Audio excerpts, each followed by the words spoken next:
Welcome to Settle In, dear listeners, with a cup of tea, or perhaps something a bit stronger, as we embark on a journey into the shadowy world of intrigue and deduction. Today, I bring you a tale crafted in the timeless style of the Queen of Crime herself, Agatha Christie. It's called The Fatal Lie of Baron Montclair, a Deadly Poirot Mystery. This is a long, immersive story, perfect for those cozy evenings or long commutes. We'll take our time, unraveling the threads slowly, just as Hercule Poirot would approve. Chapter 1. The Gathering Storm. In the crisp autumn of 1925, the Sussex countryside lay draped in a golden haze, its rolling hills and ancient oaks whispering tales of old England. Montclair Manor stood at the heart of this pastoral splendor, a grand edifice of weathered stone and soaring towers that seemed to pierce the heavens like the ambitions of its master, Baron Reginald Montclair.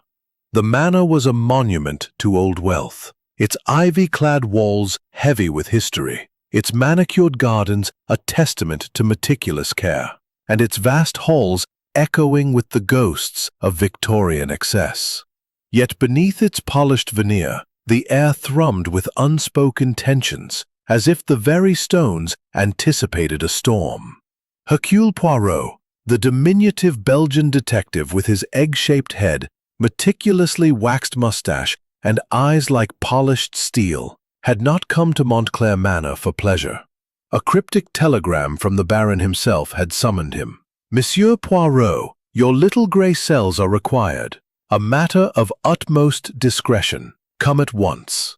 Poirot, ever intrigued by the frailties of human nature, had accepted without hesitation. He arrived on a late afternoon train, stepping onto the platform of the quaint village station at Littlehampton, where a chauffeur awaited in a gleaming Rolls-Royce silver ghost, its chrome glinting in the fading light. As the car wound up the gravel drive, Poirot's keen gaze swept over the estate. The manor loomed ahead, its silhouette both majestic and foreboding against the amber sky. "Ah, the English country house," he murmured to himself, adjusting his pristine Homburg. Portraits of stern-faced ancestors glared down from gilt frames.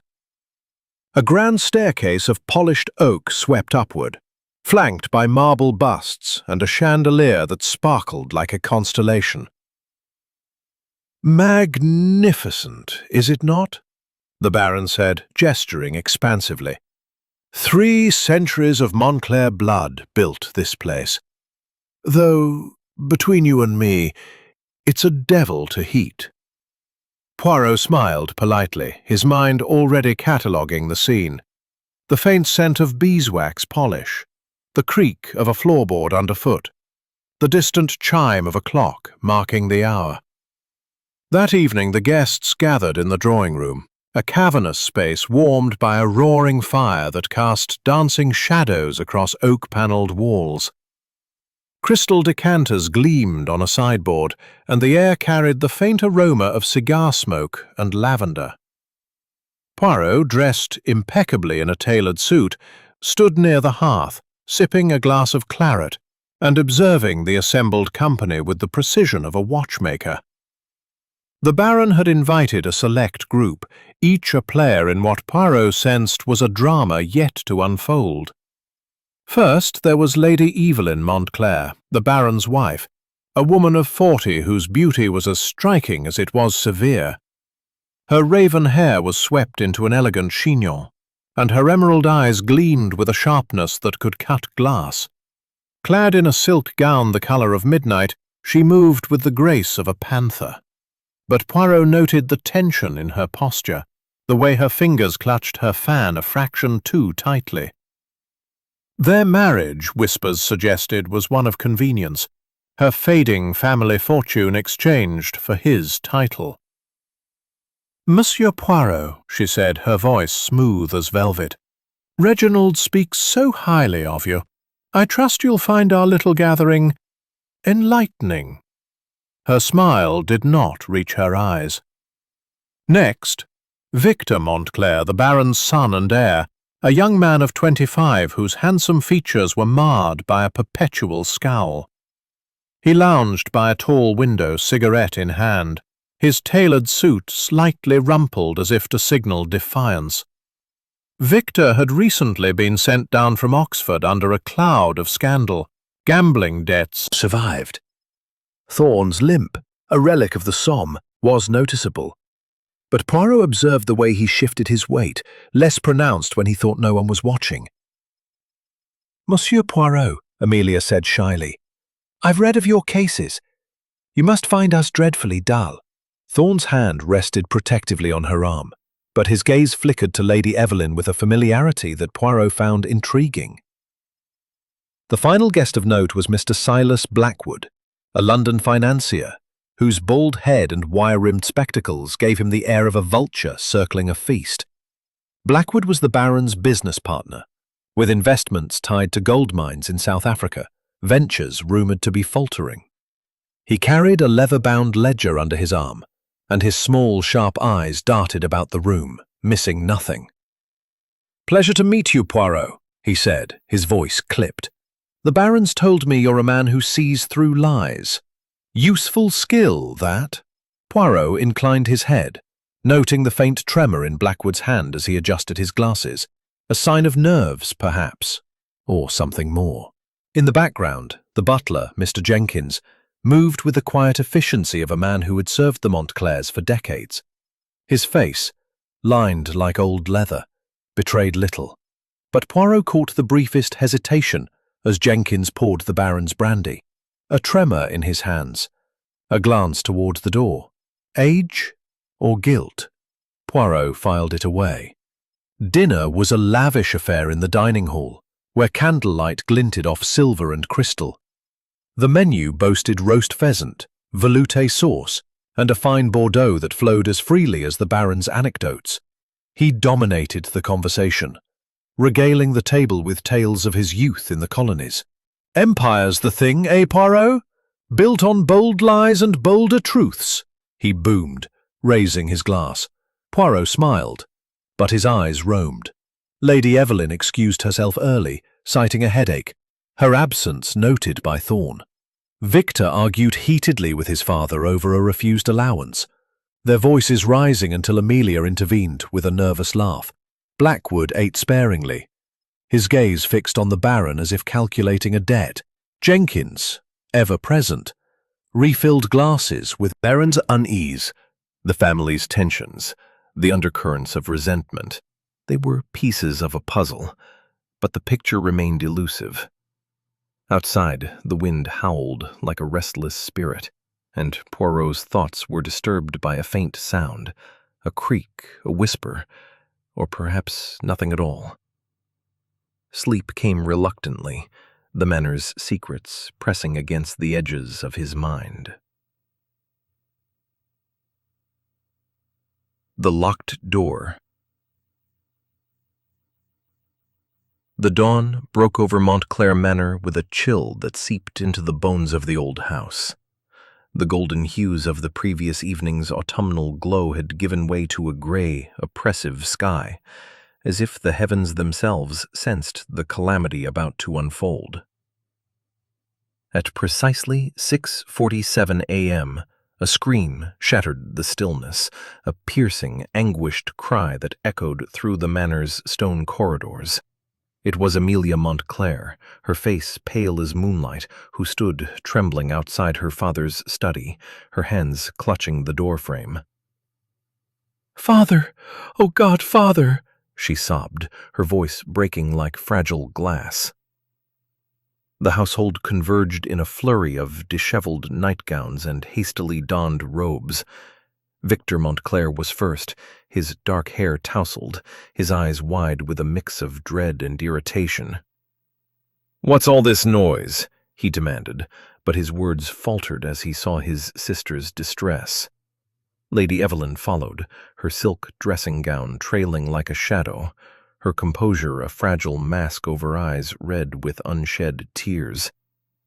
Captain Harold Thorne, still buttoning his shirt, limped hurriedly to Amelia's side, his strong arm steadying her.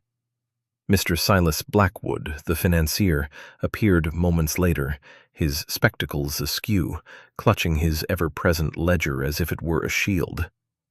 Mr. Jenkins, the butler, brought up the rear, his lined face etched with a quiet horror that spoke of decades of loyalty now tested. The study door stood before them, an imposing slab of oak fitted with a gleaming brass lock, a modern contraption the Baron had boasted about the previous evening. It was shut tight, unyielding, with no key visible. "He's in there!" Amelia cried, her voice rising to a clutched a small, unlabeled glass vial, its contents long since spilled. The air carried a faint, bitter scent, like burnt almonds, Poirot noted as he stepped into the room, summoned from his guest chamber by the commotion. Papers were scattered across the desk, letters, ledgers, a half-revised will, fluttering like fallen leaves in the draught from the broken door. A single candle, burned to a stub, cast eerie shadows across the walls, and a crystal decanter of brandy stood untouched nearby. Poirot, impeccable even in his dressing gown, raised a hand to halt the others. "Do not touch anything, mes amis," he commanded, his voice calm but firm.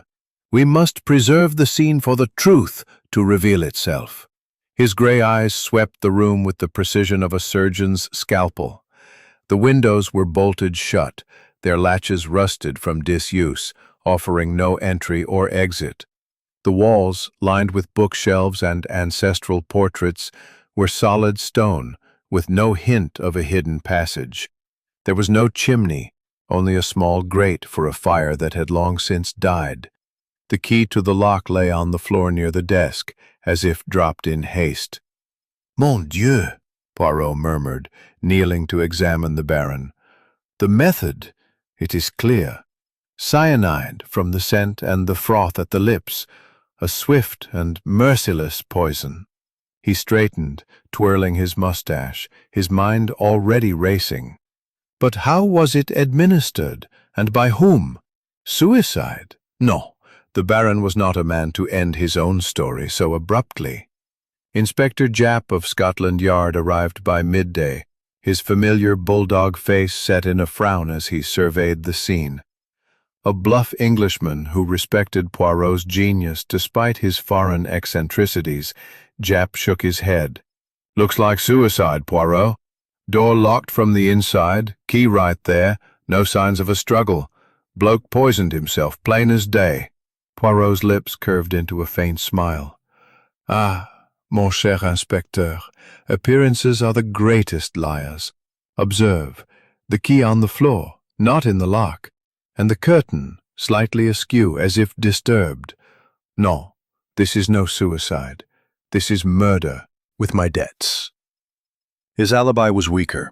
He claimed to have been alone in his room, but Elsie reported hearing footsteps in the corridor near midnight. Motive, inheritance, and freedom from his father's control. Amelia, her eyes swollen from crying, clung to Thorne's arm.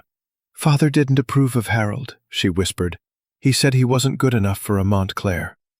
Thorne's jaw tightened. "I respected the Baron, treated him like a father," he said, but Poirot noted the way his eyes flickered to Lady Evelyn, confirming whispers of an inappropriate closeness. Amelia's motive, her father's opposition to her marriage, Thorne's, perhaps a scandalous affair, or something deeper. Silas Blackwood, polishing his spectacles nervously, admitted to financial disputes. "Reginald owed me £50,000 from our African ventures," he said, his voice sharp. "The mines were failing, and he'd been creative with the books." His motive was evident. Financial ruin loomed if the Baron didn't pay. His alibi, however, was shaky.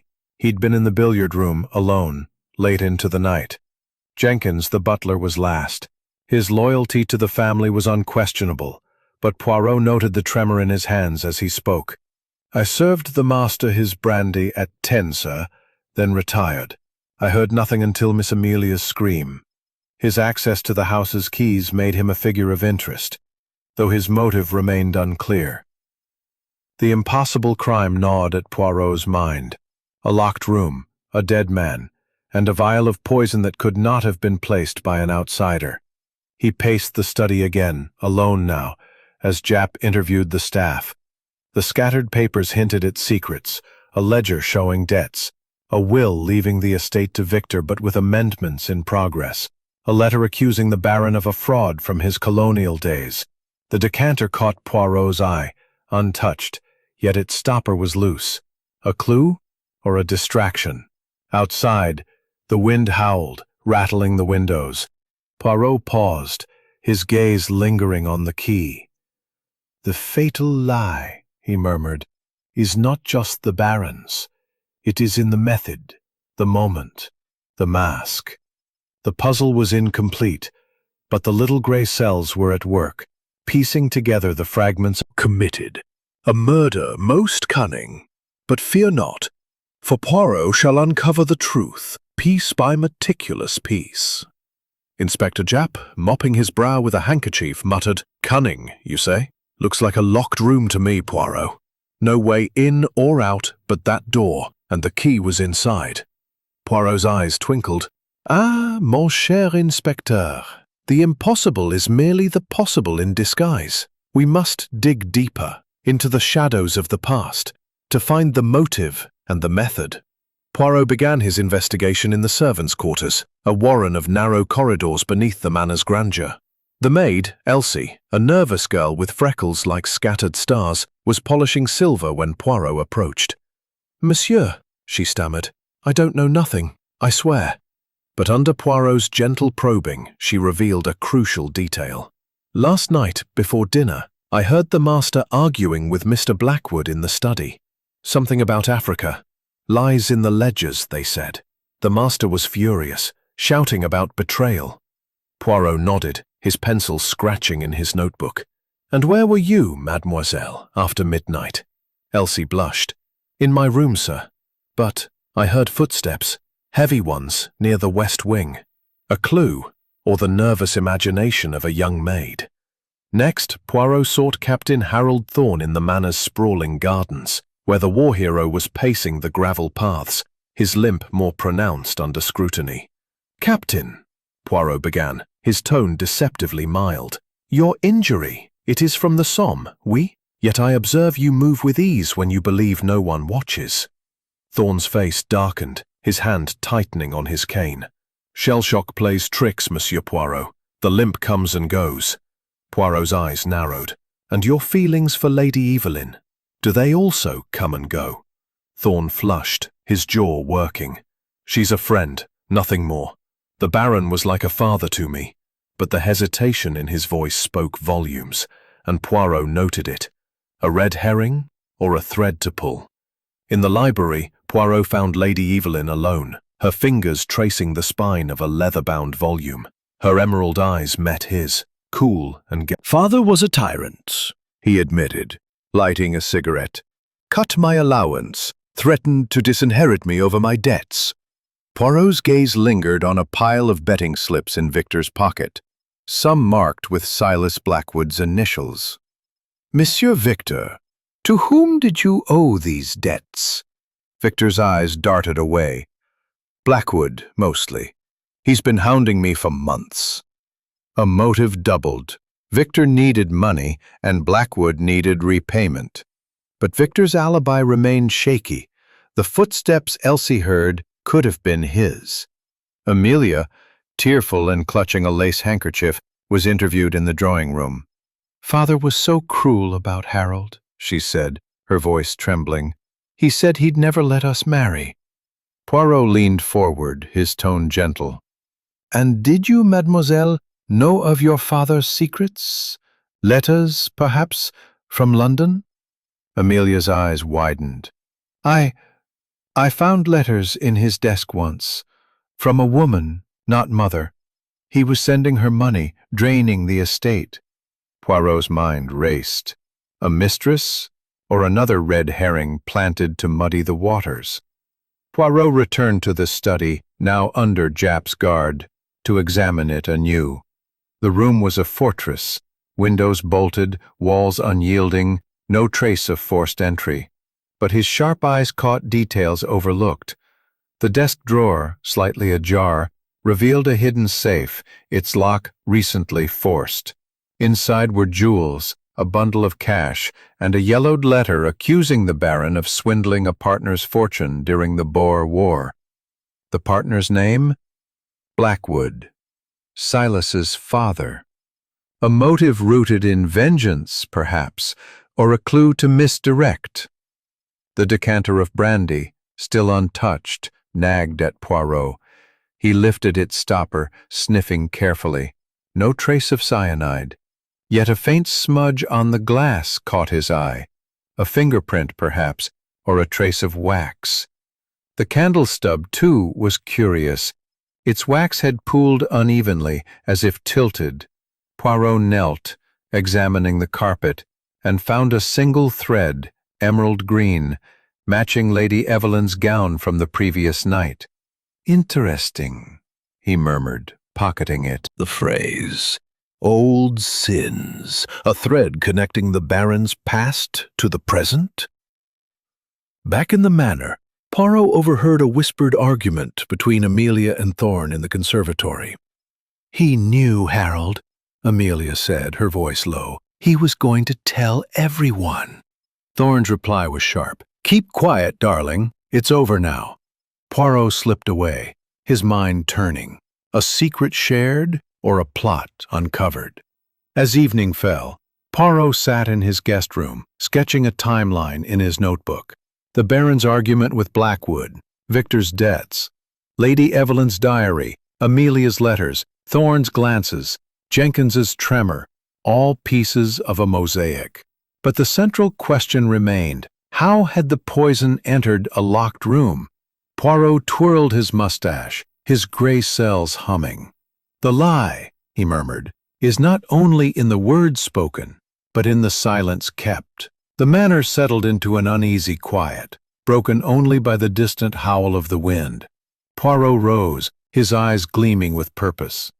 "The past casts long shadows," he said to himself, "and in them we shall find the truth." Chapter 4. Whispers in the Hall. The second day at Montclair Manor dawned with a mist that clung to the Sussex hills like a shroud, wrapping the estate in an eerie silence. The air inside was thick with suspicion, as if the very walls held their breath, waiting for the next revelation. Hercule Poirot, his suit pristine and his mustache perfectly symmetrical, stood in the grand hall, his sharp gray eyes scanning the portraits of Montclair ancestors. "The past," he murmured. "It whispers to us, n'est-ce pas? And its secrets are not yet done speaking." Inspector Japp, nursing a cup of tea in the library, was growing impatient. "Poirot, we've got a locked room, a dead Baron, and a house full of suspects with motives up to their ears. But no hard evidence. What's your next move?" Poirot's lips curved into a faint smile. "Patience, mon ami. The truth is like a fine wine. It requires time to breathe. We shall follow the whispers, the clues, and the lies." Poirot's first stop was the study once more, now Revealing a dusty ledger, hidden behind a row of Dickens. The ledger detailed transactions for the Baron's African mines, with entries marked "discrepancy" in Blackwood's precise handwriting. Several pages were torn out, and a single word was scrawled in the margin. Betrayal. Poirot's eyes gleamed. The Baron's lies were not only personal, but financial. This is a motive, oui, but for whom? Leaving the study, Poirot sought out Silas Blackwood in the conservatory, where the financier was pacing among the ferns, his ledger clutched like a talisman. "Monsieur Blackwood," Poirot began, "your partnership with the Baron, it was not as harmonious as you claim, no?" Blackwood's spectacles glinted as he turned, his voice sharp. "Reginald was reckless. Those mines were bleeding us dry, and he hid the losses. I confronted him last night, yes, but I didn't kill him. Poirot tilted his head. And yet your father lost a fortune to the Baron's schemes in the Boer War. Vengeance, perhaps, runs in the family? Blackwood paled, his alibi crumbling further. I was in the billiard room, he insisted, but a footman later confirmed seeing him near the study at midnight, a damning contradiction. Next, Poirot found Victor Montclair in the smoking room, a haze of cigarette smoke curling around him. A single butt, found outside the study window that morning, matched the brand Victor smoked. Monsieur Victor, Poirot said, holding up the butt in a handkerchief. This was found beneath your father's window. Care to explain? Victor's scowl deepened. I was out for a walk, clearing my head after our row. Didn't go near the study, but his eyes flickered. And Poirot noted the lie. The window was bolted, but the cigarette suggested someone had lingered outside, watching or planning. Amelia and Captain Thorne were in the drawing room, their heads bent close over a cup of tea. Poirot's arrival prompted a guilty start, and Amelia's hand trembled as she set down her cup. Mademoiselle, Poirot said gently, you spoke of letters from a woman in London. Where are they now? Amelia bit her lip. I burned them, monsieur. Unconvinced. Her diary had hinted at desperation, and her presence in the study placed her at the scene. But how had she left a locked room? Poirot's inquiries led him to the butler, Jenkins, polishing silver in the pantry. The old man's hands shook as he worked, and Poirot's gentle questioning drew a reluctant admission. I took a spare key to the study once, sir, years ago, to fetch papers for the master. I returned it, I swear. Poirot's eyes narrowed. And where is that key now, Monsieur Jenkins? The butler's face crumpled. I don't know, sir. It's been missing for weeks. A missing key, a vital piece of the puzzle, or another red herring? To test his theories, Poirot staged a reconstruction that afternoon, gathering the household in the corridor outside the study. He locked himself inside, using a spare key provided by Jab, and attempted to manipulate the lock from outside. See, mes amis, he called through the door. A string through the keyhole could pull the key inside. But the experiment failed. The key jammed, and the door remained stubbornly locked. Jap groaned. Back to square one, Poirot. But Poirot's smile was undeterred. No, mon ami, failure is progress. It tells us what is not possible. A new clue emerged when Elsie, the maid, approached Poirot in a whisper. Sir, I found this in the laundry. She handed him a handkerchief, monogrammed with Thorne's initials, stained with a faint chemical smell. Almonds. Like cyanide. Poirot's pulse quickened. Merci, mademoiselle. This is most significant. But was it proof of guilt, or a clumsy attempt to frame the captain? As evening fell, Poirot sat in the library, piecing together the fragments. The cigarette butt, the green thread, the missing key, the ledger, the handkerchief, all pointed to different suspects, yet none fit perfectly. He revisited the study once more alone, and noticed a faint mark on the desk, a burn, as if from a hot object. The candle?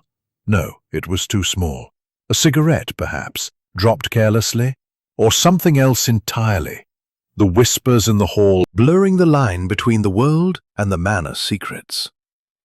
Hercule Poirot, ever vigilant, sat in his guest room, his notebook open, his pencil sketching connections between the cigarette butt, the emerald thread, the missing key, and the ledger's accusation of betrayal. The clock on the mantel ticked toward midnight, its rhythm a counterpoint to the storm brewing within the house. The fatal lie, Poirot murmured. It is not one thread, but a tapestry, and tonight we shall pull at its edges. A sudden crack split the silence. A gunshot, sharp and unmistakable, echoing from the west wing. Poirot was on his feet in an instant, his dressing gown thrown over his pajamas, his small revolver tucked discreetly in his pocket, a precaution he rarely admitted to carrying. He stepped into the corridor, where the household was already stirring.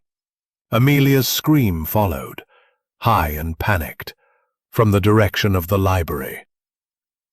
"Someone's out there!" she cried as Poirot reached her, her face pale, her nightgown clutched tightly.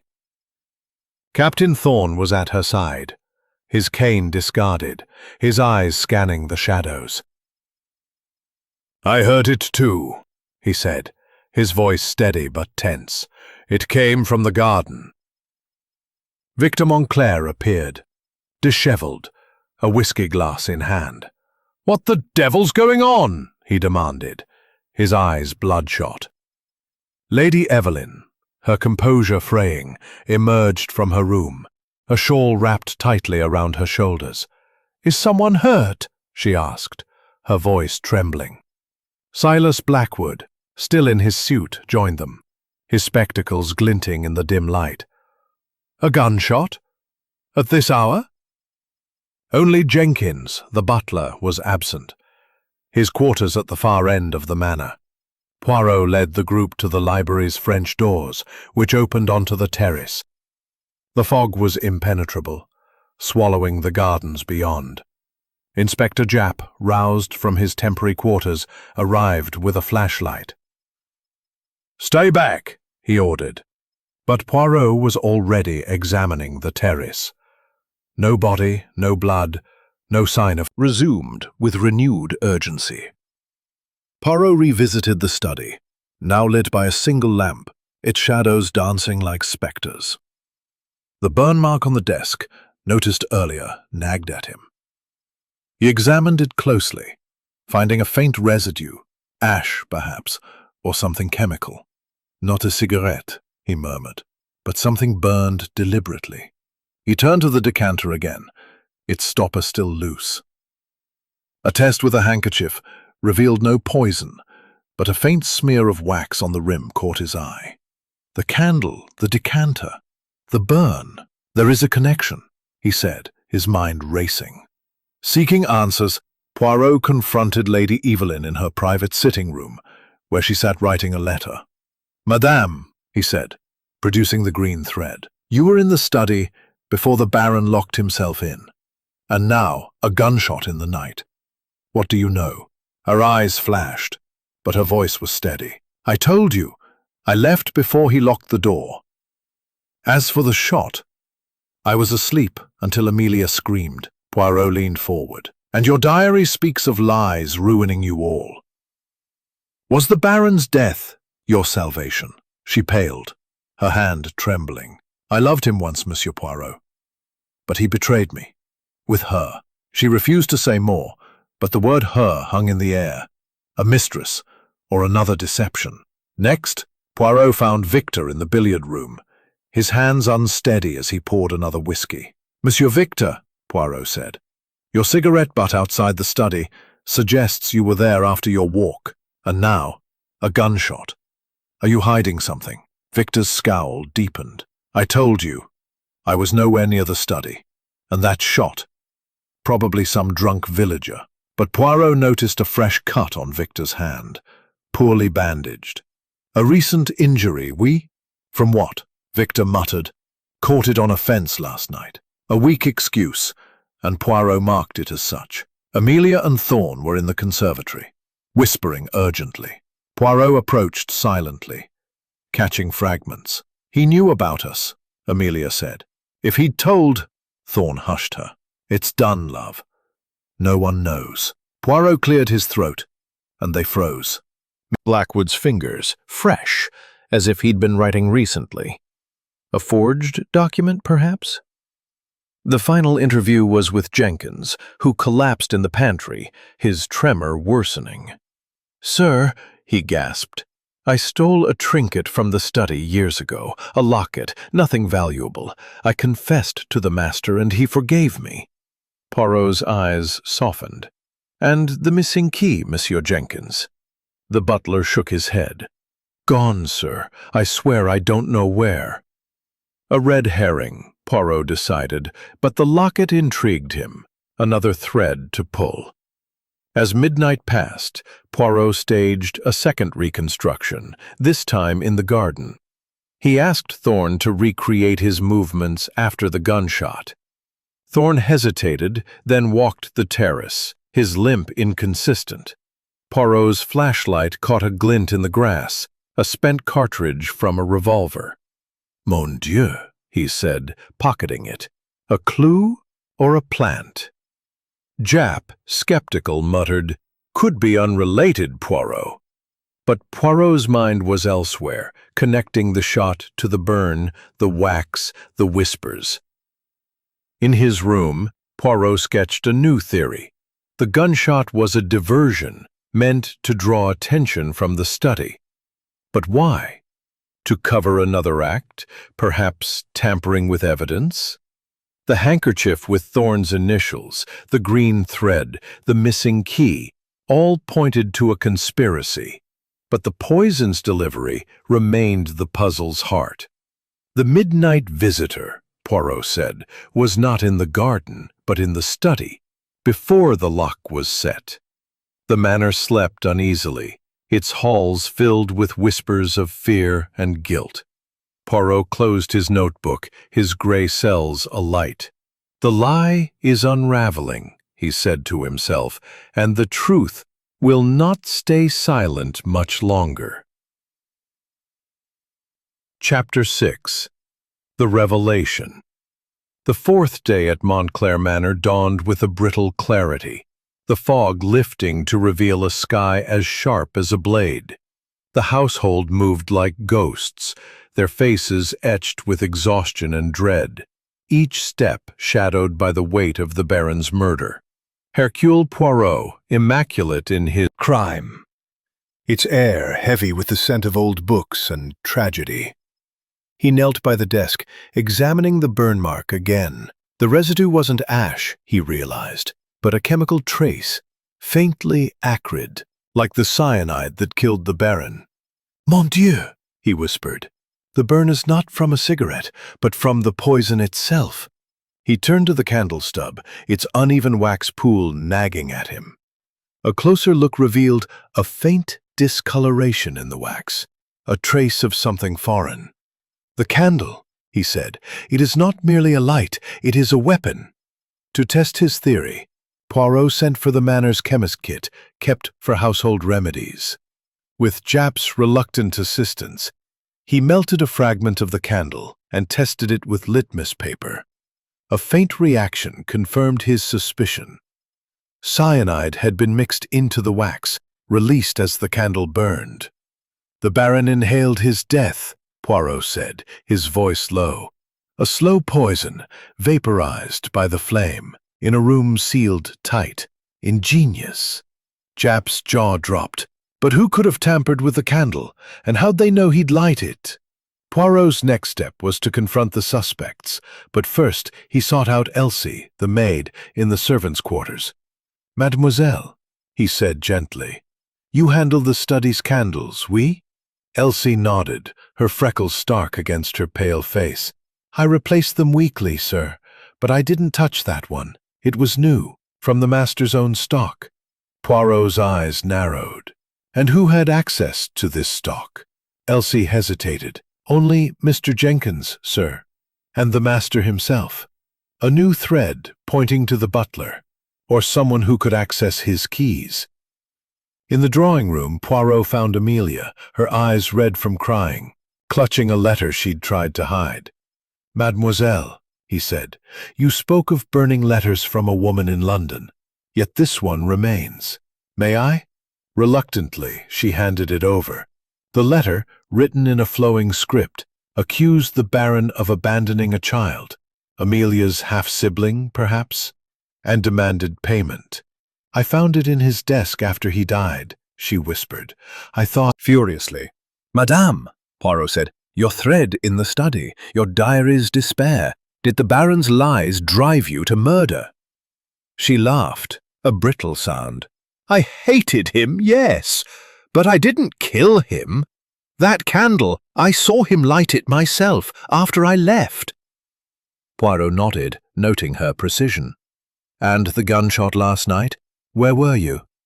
She met his gaze. "In my room, alone. I heard it, like the others." Her alibi was unshakable, but her knowledge of the candle was a slip, a clue to her presence, or her cunning. Victor Montclair, nursing a hangover in the billiard room, was less cooperative. "Monsieur Victor," Poirot said, "your cigarette butt, your cut hand, your debts to Blackwood, each points to you. And the gunshot, were you in the garden?" Victor sneered. "I was drunk, Poirot, passed out in my room. Ask the footman." But the footman later confirmed Victor's door was ajar at midnight, undermining his alibi. The cut on his hand, Poirot suspected, might be from handling the cartridge or something sharper. Silas Blackwood, in the study's anteroom, was poring over the ledger again. "Monsieur Blackwood," Poirot said, "your father's ruin, your financial losses, did you poison the candle to end the Baron's lies?" Blackwood's spectacles glinted. "I wanted my money, not his life. I was in the billiard room, as I said." But the ink on his fingers, fresh as ever, suggested he'd been tampering with documents, perhaps forging the letter Amelia found. The breakthrough came late that afternoon, when Poirot examined the Baron's personal effects, stored in Japp's custody. Among them was a small vial, identical to the one found in the Baron's hand, hidden in a cigar box. It bore a faint label, "For emergency use." A test confirmed it contained cyanide, not ingested but likely used to lace the candle. "The Baron kept his own poison," Poirot said to Japp, "but someone else used it against him." To confirm his theory, Poirot gathered the household in the drawing-room, his demeanour grave. "Mes amis," he said, "the murder cracking." Victor and Blackwood too protested, their alibis unraveling under Poirot's scrutiny. Jenkins, trembling, said nothing, his loyalty a shield. Poirot stepped back, his voice softening. "The truth is close, mes amis. The candle, the key, the gunshot, they point to a single hand. But we must see the whole picture." He paused, letting the tension build. "Tonight, we shall lay a trap for the killer." Chapter 7. Justice Served. The fifth evening at Montclair Manor was cloaked in a stillness that felt like the calm before a tempest. The fog had retreated, leaving a sky studded with stars, their cold light reflecting off the manor's ancient stones. Inside, the atmosphere was electric with anticipation, as if the very walls knew the denouement was near. Hercule Poirot, his suit pressed to perfection, his mustache a model of symmetry, stood in the drawing-room where the household had gathered at his request. The fire crackled, casting flickering shadows across the faces of Lady Evelyn, Victor, Amelia, Captain Thorne, Silas Blackwood, and Jenkins, each a study in tension, some defiant, others fearful.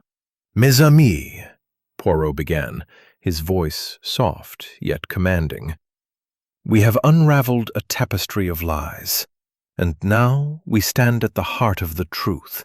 Baron Montclair was murdered not by a vial of poison, but by a candle laced with cyanide, its deadly vapor released as it burned in a locked room. A clever crime, oui, but not perfect. Tonight, Poirot shall name the killer." Inspector Japp, standing by the door with a constable, shifted impatiently. "Get on with it, Poirot," he muttered. "We've got clues galore, but no proof." Poirot's eyes twinkled. "Proof, mon ami, is in the details. Let us review, step by step, and the guilty shall have nowhere to hide. Poirot paced before the hearth, his hands clasped behind his back. First, the method. The candle, tampered with cyanide from the Baron's own vial, was placed in the study. Who had access? Monsieur Jenkins, you procure the candles. We deepened. I was outside, yes, but I didn't go in. I hated him. But murder? No. Poirot's eyes narrowed. And the cut on your hand, how did it happen? Victor muttered, "A fence, like I said." But the bandage was fresh, and Poirot suspected a lie. Amelia, clutching Thorne's arm, was next. "Mademoiselle," Poirot said gently, "you forged a letter to suggest a mistress, protecting your mother. But did you also protect another? Did you know of the candle?" Amelia's tears fell freely. "I only wanted to help Mother. I didn't touch anything in the study," Thorne interjected, his voice sharp. "Leave her alone, Poirot. She's innocent." Poirot's gaze shifted to him. "And you, Captain, with your false medal and your handkerchief scented with cyanide. The Baron threatened to expose you, oui? A motive most compelling." Finally, Poirot turned to Blackwood, whose spectacles gleamed in the firelight.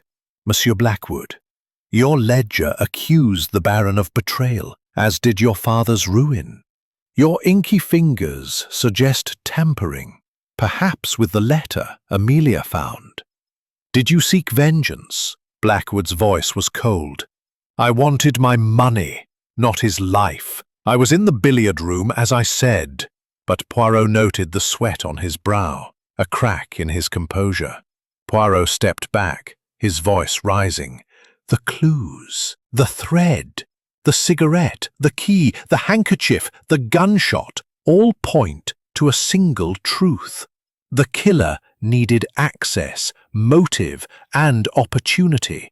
Let us consider the gunshot, a distraction to draw us from the study. Who fired it, and why?" He produced the spent cartridge from his pocket. "This was found in the garden, from a revolver. Captain Thorne, you are familiar with such weapons, no?" Thorne stiffened. "I haven't fired a gun since the war." Poirot's eyes gleamed. "But there is more. The burn on the desk, the wax on the decanter's rim, these suggest the candle was prepared with care, perhaps tested.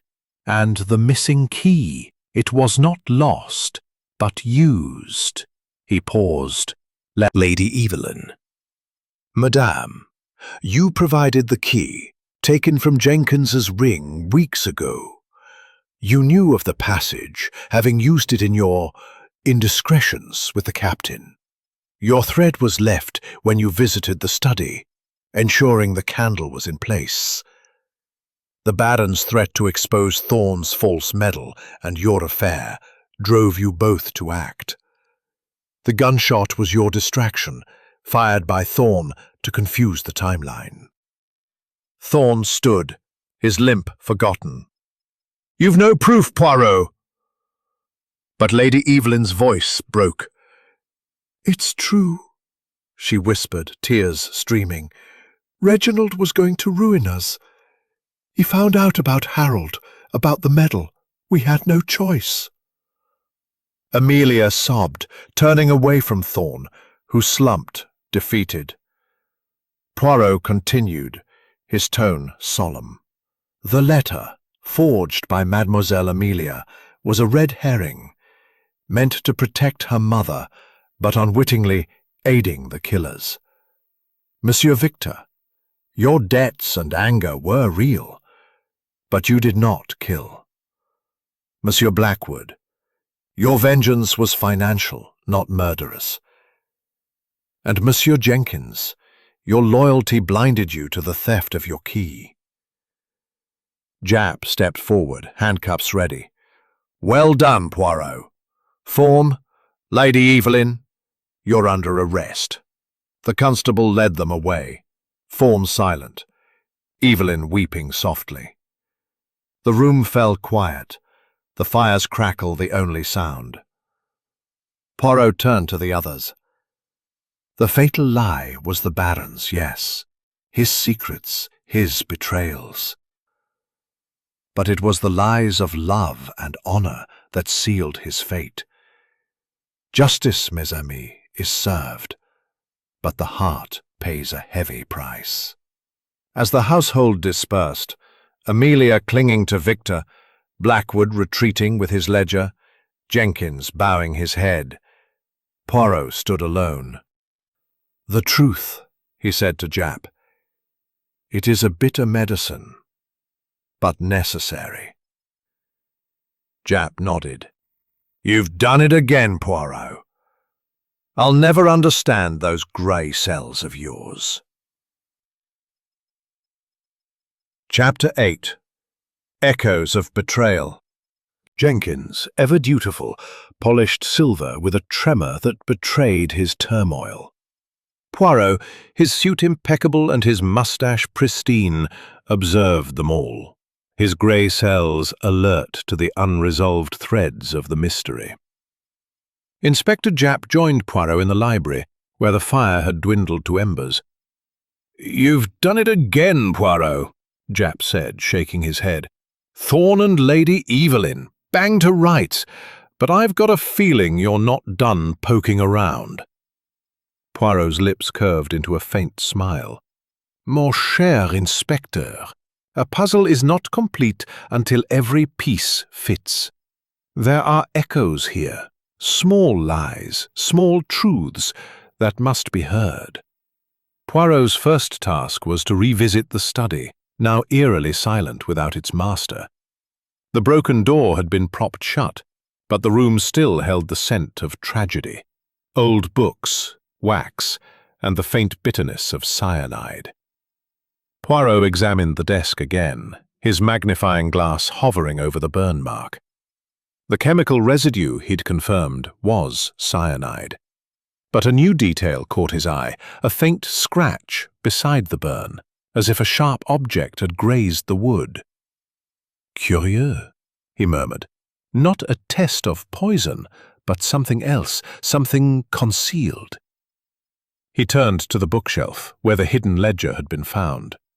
A closer inspection revealed a loose panel, not fully closed.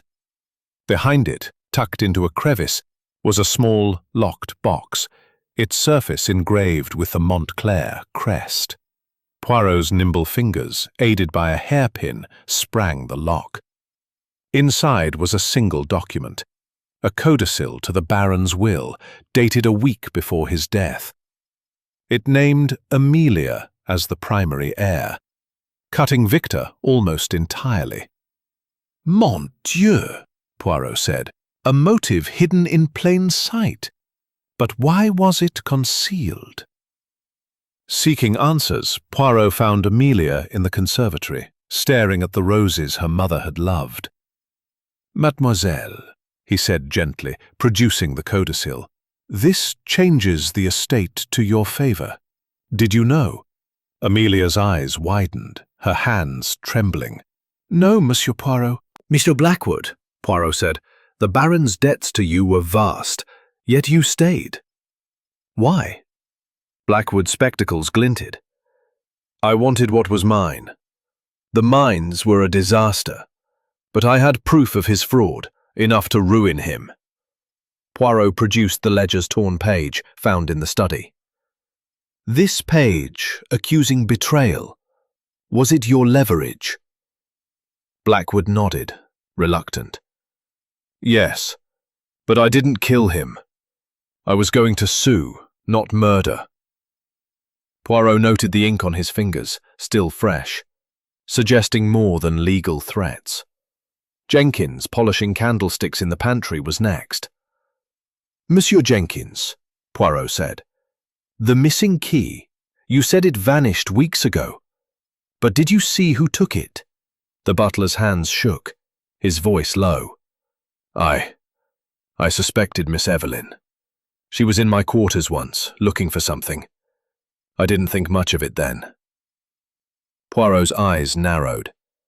"And the locket you stole, where is it now?" Jenkins paled. "I returned it to the master years ago. It's in his study, in a drawer." A search confirmed it.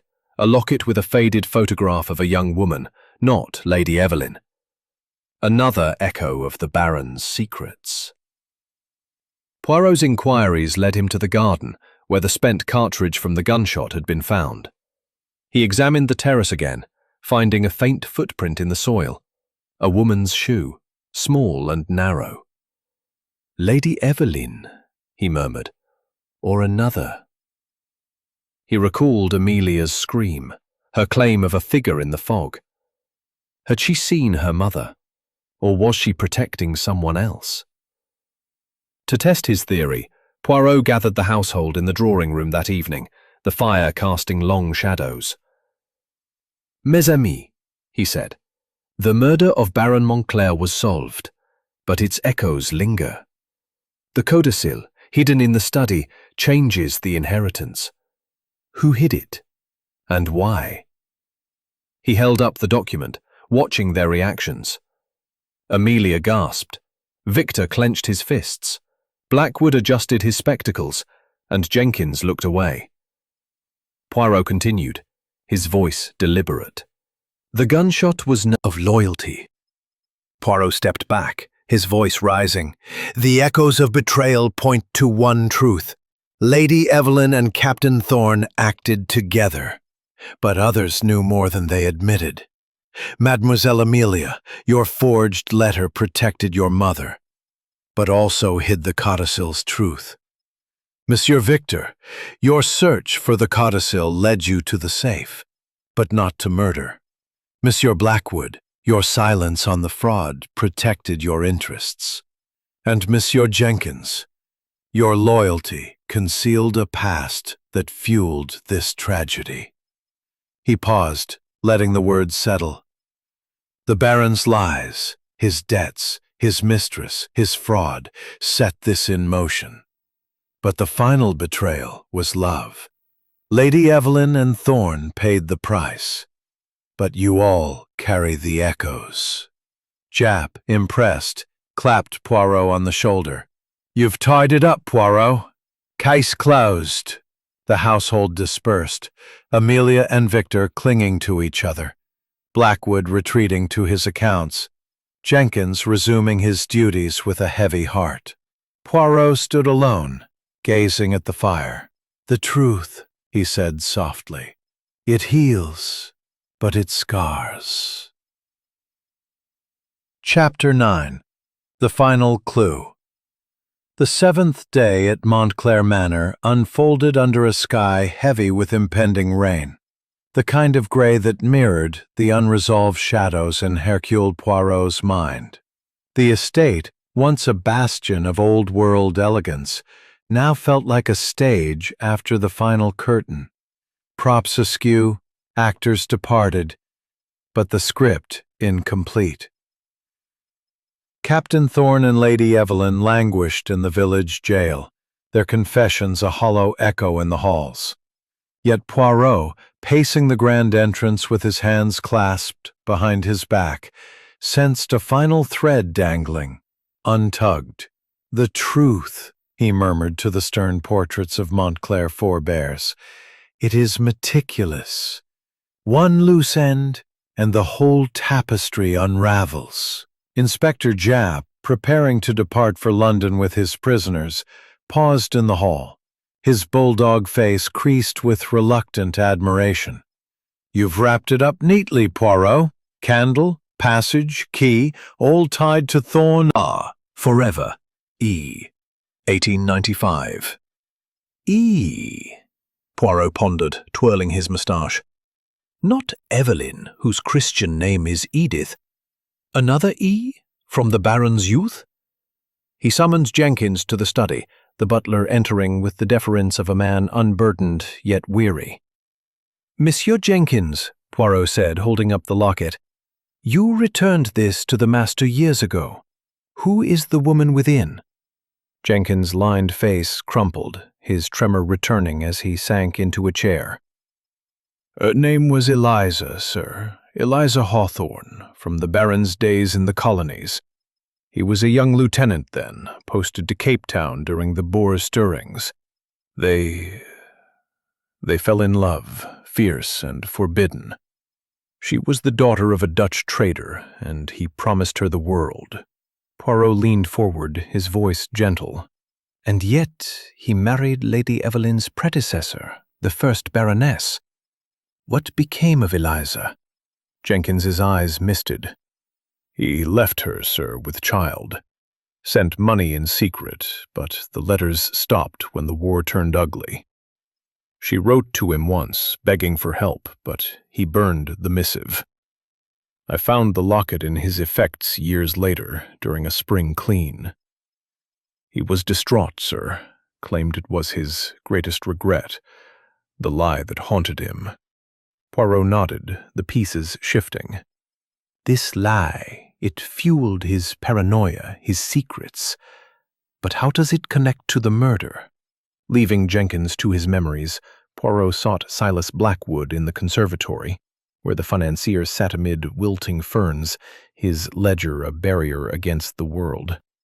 Monsieur Blackwood, Poirot began, producing the locket, your father was swindled by the Baron in the Boer War, oui? Did that swindle involve a woman named Eliza Hawthorne? Blackwood's spectacles slipped down his nose, his sharp eyes widening. How do you know of her? Poirot's smile was enigmatic. Poirot knows many things. Speak, monsieur. Blackwood hesitated, then sighed, his voice low. My father invested in the Baron's colonial ventures, mines, trade routes. But Reginald Montclair was reckless, gambling, Cramped, angry. You took everything from us, Montclair. Father's fortune, mother's heart. The lie ends now. Your old sins will poison you. Signed, E.H., Eliza Hawthorne's son. Mon Dieu, Poirot whispered. The fatal lie circles back. But the murder was Thorne and Evelyn's. This is the spark that ignited it. To confirm, Poirot interviewed Amelia in the drawing room, where she sat with a cup of untouched tea, her porcelain fragility cracked by grief. Mademoiselle, he said, showing her the letter, did your father receive this? Did he fear a ghost from his past? Amelia's blue eyes filled with tears. I saw it on his desk days before. He was terrified, Monsieur Poirot. Muttered about old ghosts coming home. I thought it was the debts or mother's affair. But if it's this Eliza, does it change anything? Poirot's tone softened. It explains the Baron's urgency in summoning me, his matter of discretion. He feared blackmail, exposure. This letter may have pushed Thorne and your mother to act sooner, lest the Baron confess all. Victor was next, found in the billiard room, cue in hand but striking nothing. Monsieur Victor, Poirot said, your father's past, did he ever speak of a lost love, a child? Victor's scowl faded to surprise. Once, drunk on brandy, said he had a bastard half-brother somewhere, a skeleton in the family vault. Laughed it off, but it haunted him. If this E.H. is him, bloody hell, does that make me? Poirot raised a hand. Non, monsieur. It makes you the heir still, under the codicil, but it adds a layer to the betrayal. The final clue demanded verification. Poirot dispatched a telegram to his contacts in London, Captain Hastings, ever reliable, and by midday a reply arrived via the village post. E.H. is Edward Hawthorne, 42, clerk at Lloyd's. Known grudge against Montclair. No arrest record. Will inquire further. Poirot folded the wire, his mustache quivering. The son sought revenge. A mirror, reflecting not just guilt, but regret. The Baron's sins sowed this harvest, but you, mes amis, may yet reap differently. Heed the lesson. Lies, once told, echo eternally. Japp's telegram arrived at dusk. Hawthorne denies murder. Alibi solid. Case closed. Poirot smiled, pocketing it. The rain eased and a rainbow arched over the downs, a promise, perhaps, of clearer skies. Chapter 10. Dawn of Truth. The 8th morning at Montclair Manor greeted the world with a sunrise that painted the Sussex hills in hues of gold and rose, as if nature itself sought to cleanse the estate of its shadows. The air was crisp, carrying the scent of wet grass and renewal. But within the manor's stone walls, the scars of betrayal lingered. Captain Harold Thorne and Lady Evelyn Montclair remained in the village jail, their confessions a heavy weight on the household. Hercule Poirot, his suit as immaculate as ever, his mustache a testament to order amidst chaos, stood on the terrace, gazing at the horizon. "The dawn," he murmured. "It brings light, but it cannot erase the darkness that came before." The remaining residents, Victor, Amelia, Silas Blackwood, and Jenkins, moved through the manor with a quiet purpose, as if the resolution of the Baron's murder had loosened a knot, but not untied it entirely. Inspector Japp had departed for London with his prisoners, leaving a constable to tie up loose ends, but Poirot had lingered, drawn by the need to ensure every thread was woven into place. "The truth, mes amis," he said to himself. "It is a fragile thing, requiring care to preserve its clarity." Poirot's final task began in the library, where he gathered his notes, the locket, the letter from Edward Hawthorne, and the codicil to the Baron's will. The locket, with its faded photograph of Eliza Hawthorne, lay open on the table, a silent witness to a love betrayed 30 years prior. The letter, with its angry scrawl, accused the Baron of ruining a family, Eliza's, and through her, Blackwood's father. The codicil, naming Amelia as primary heir, hinted at him. Amelia's hands trembled. "If I'd known, I'd have stopped it. I forged that letter to protect Mother, not to cause this." Poirot's gaze softened. "Your heart was loyal, mademoiselle, but loyalty can blind. The codicil, your father's wish to make you heir, did you hide it?" Amelia shook her head fiercely. "No, I swear. I didn't know it existed until you found it." Her sincerity rang true, and Poirot marked her innocence, though her actions had muddied the waters. Next, he found Victor in the smoking room, a cigarette smoldering between his fingers, his scowl softened by introspection. "Monsieur Victor," Poirot said, showing the codicil, "this document cuts you from the inheritance. Did you search the safe, suspecting such a change?" Victor exhaled a plume of smoke, his eyes distant. "I suspected he'd favor Amelia. She was always his darling. I checked the safe, yes, the night before he died. Found nothing but debts. That cut on my hand from forcing the lock, not offense." Poirot nodded. "And the cigarette butt outside the study?" Victor shrugged. "I was restless, smoking, watching the stars. Didn't go inside." His honesty, raw and unpolished, cleared him of murder, but not of desperation. Silas Blackwood was in the anteroom, his ledger closed for once, his spectacles resting on the table. "Monsieur Blackwood," Poirot said, holding the letter from Edward Hawthorne. "Your father's ruin was tied to Eliza, as was the Baron's sin. Did you know her son?" Blackwood's face tightened. "I knew of him, a clerk, bitter like me. I didn't write that letter, but I knew the Baron's guilt. I wanted my money, not his life. When I saw the codicil, I thought it might secure the estate's funds." Poirot's eyes narrowed. "You saw it, yet said nothing?" Blackwood nodded, ashamed. "I thought it would complicate things. I was wrong." His candor absolved him, but his silence had been a lie of omission. Jenkins, polishing the silver candelabra in the dining room, was last. Monsieur Jenkins, Poirot said, the locket ties you to the Baron's past. Did you know Their affair used a poisoned candle and a hidden passage to kill. But the fatal lie began long ago with Eliza Hawthorne, whose love the Baron betrayed, leaving a son to carry the grudge. He held up the locket. This and Edward Hawthorne's letter sparked the Baron's fear, summoning me here. The codicil, favoring Mademoiselle Amelia, was hidden not by her, but by Lady Evelyn, to protect her lover's plan. Monsieur Victor, your search of the safe was desperate, not deadly. Monsieur Blackwood, your silence on the codicil was selfish, not murderous. Monsieur Jenkins, your loyalty concealed a truth that might have saved your master. Amelia wept softly. Victor stared into the fire. Blackwood bowed his head, and Jenkins stood straighter, as if unburdened. The gunshot, Poirot continued, was Thorne's distraction.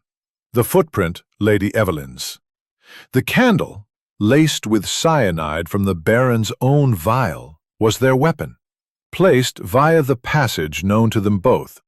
The truth is clear, and justice is served. He paused, his voice softening. But the dawn of truth brings more than justice. It brings healing.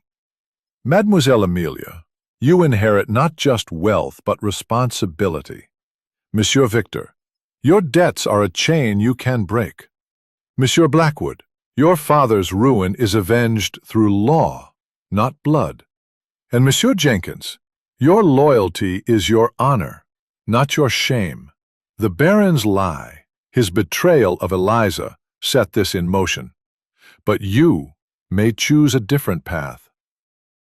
As the household dispersed, Amelia and Victor clasped hands, a silent pact to rebuild. Blackwood gathered his papers, resolved to settle accounts legally. Jenkins resumed his duties, his tremor eased. Poirot stepped onto the terrace, the dawn's light warming his face. The truth, he said to himself, it is a dawn that banishes shadows, but leaves scars to remind us. He packed his valise, tipped his hat to the constable, and boarded the Rolls-Royce for the station. As the manor receded, its towers fading into the hills, Poirot smiled faintly.